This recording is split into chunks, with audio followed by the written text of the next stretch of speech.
Hi guys, this is the video as promised on the subtraction progression for second grade. So in second grade, we take them through 4 different basic levels. We start them off at level 1, which is where we use manipulatives, where we build the numbers and really focus on the place values. Then we move the kids to level 2, which is sketching, which is using a picture to represent the value of the numbers. Once they're solid with the picture form, then we move into more the abstract when we go to the expanded form of the value of the numbers. And then we finally end in second grade on partial difference. So it's the same progression that we do for addition. It just looks a little different because in addition you have 2 numbers and you're joining them together. But in subtraction you have 1 number and you're taking away a part of it.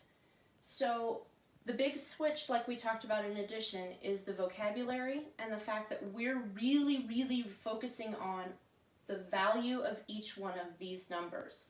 So when we were in school, we all learned the algorithm, which is basically, we went through and said, okay, do I have mental strategy? No, so I need to subtract. Okay, 7 minus 8, don't have enough. 2 minus 6, don't have enough. So I go here, I borrow, I put a 2, that makes this value 12. I still don't have enough, so now the value here is 11, and this gives me 17. So then when I come down to subtract my numbers, 17 minus 8, well that gave me 9. 11 minus 6 gave me 5, and 2 minus 1 gave me 1. So my answer was 159. Again, this is efficient. This is where we do end up getting the kids to, but not in second grade. Because we just made all of these numbers, if you listened to my vocabulary, they all meant the same thing. Okay, so level 1, like I said, was us building the numbers with actual base 10 blocks. Level 2, once they're pretty good with that and understanding the values and what they mean, we move on to the picture form, which is sketching. In sketching, each one of these digits has a value that we represent with a picture. In the number 327, I have 3 hundreds,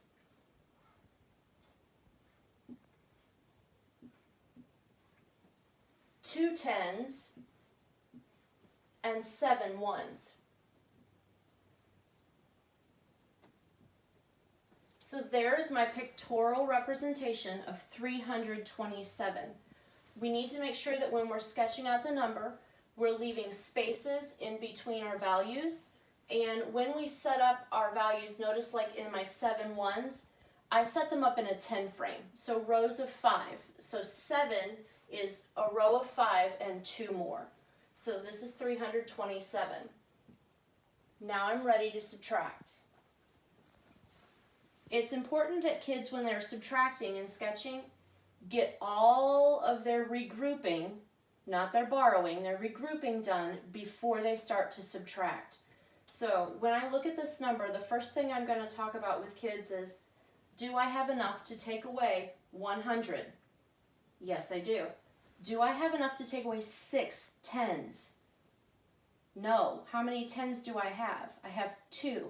So I know that right now I'm going to need to regroup to have enough in my tens. So then I ask, okay, I have 7 ones. I need to take away 8. Do I have enough? And the kids are again going to tell me, no, you don't have enough. So there are a couple of ways kids can do this. They can regroup in their tens and then regroup in their hundreds, or they can start at the hundreds and move them down. It doesn't matter, as long as the values they end up with at the top are going to be the same. So when we regroup in subtraction, I'm going to circle this 100, and I'm picking the one that's closest to it simply for ease. This group of 100 is worth, the value of 100 is 10 tens.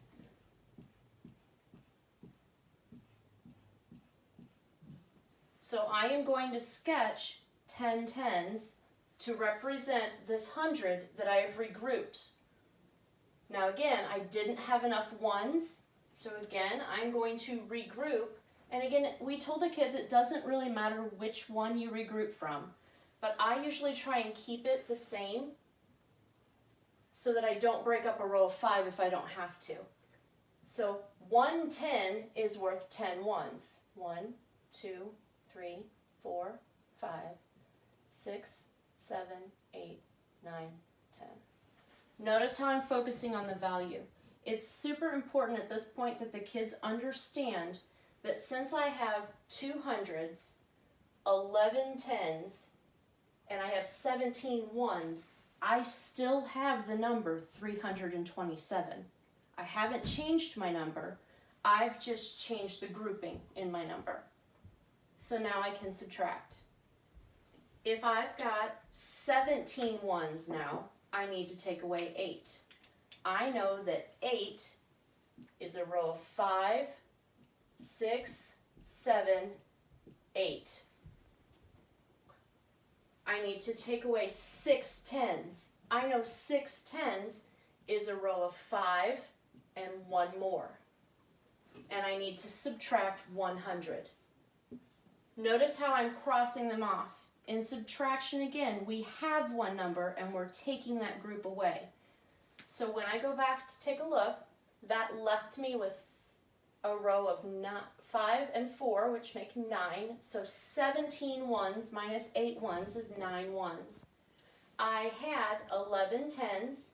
I subtracted 6 tens. I now have 5 tens. 5 tens are worth 50. I had 2 hundreds. I subtracted 100, which left me with 100, which gave me a value of 100. When I push all of these numbers back together, my answer is 159. If your kids are struggling here, this is a great way to have them count their answer. 100, 10, 20, 30, 40, 50, 155, 56, 57, 58, 59. Their answer should be what's left in their picture. Once our kids have shown us that they're solid in sketching and that they're not making any subtraction errors or any misconceptions about place value, we move them into expanded form. Expanded form for 327 minus 168 would look like this, where we're expanding the value of 327 out into each place value, and we're taking away the 168. When we take a look at this, again, we're going to ask our kids, where do we need to regroup? Where don't we have enough to subtract? We need to make sure that the kids understand that before they ever start to subtract. So again, if we're going this way with it, if I have 20, I'm going to show you the way where they can just bump it down. If I have 20 and I only have 7 and I need to subtract 8, I need to take a 10 from this 20, leaving the value at 10, and I'm adding those 10 ones to the 7 that are already there to give me a new value of 17 ones. A real common mistake kids will make in expanded form is that they will put a 10 up here for their regrouping value. The problem with that is that they're forgetting to add that they already had 7 there. So I've got enough and I've solved my problem for my ones, but I still don't have enough 10s. So I'm going to regroup 300 into 200, and I'm going to regroup that 100 over here. Well, I know 100 is 10 tens. 10 10 plus this 1 10 I have left gives me 11 tens. 11 tens has the value of 110. A lot of times as well, we'll see problems with regrouping in the tens. So be clear when you subtract these and have your kids talk you through this. 17 ones minus 8 is 9. 110 minus 60 is 50. If they're having trouble here, try rewording it as 11 tens minus 6 tens. Please, however, do not say 11 minus 6. Keep the value of where we're regrouping and where we're subtracting from. So 11 tens minus 6 tens gives me 5 tens. 5 tens has a value of 50. 200 minus 100 leaves me with 100. My answer is 159.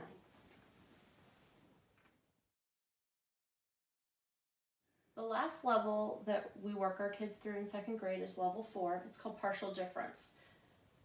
So in level 4, it's an end of the year goal for second grade. It does look a little bit more like the traditional algorithm, just like with addition, and it is going to be a little more familiar looking to you.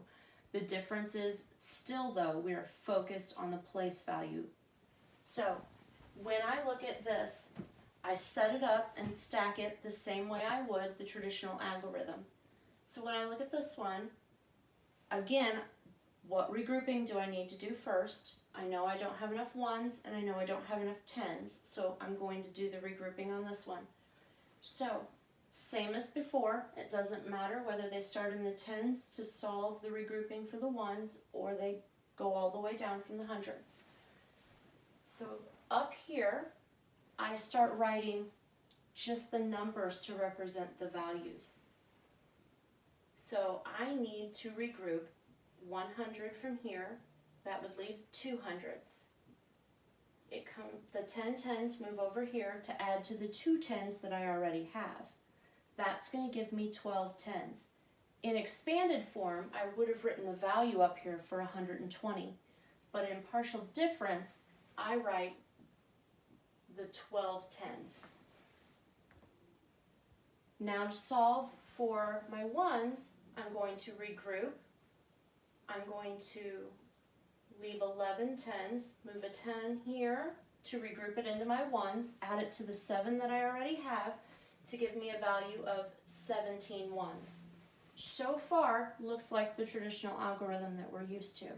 It's when we go to subtract that it's going to focus more on the values and the vocabulary that they're going to use. So, just like with us, we can start anywhere.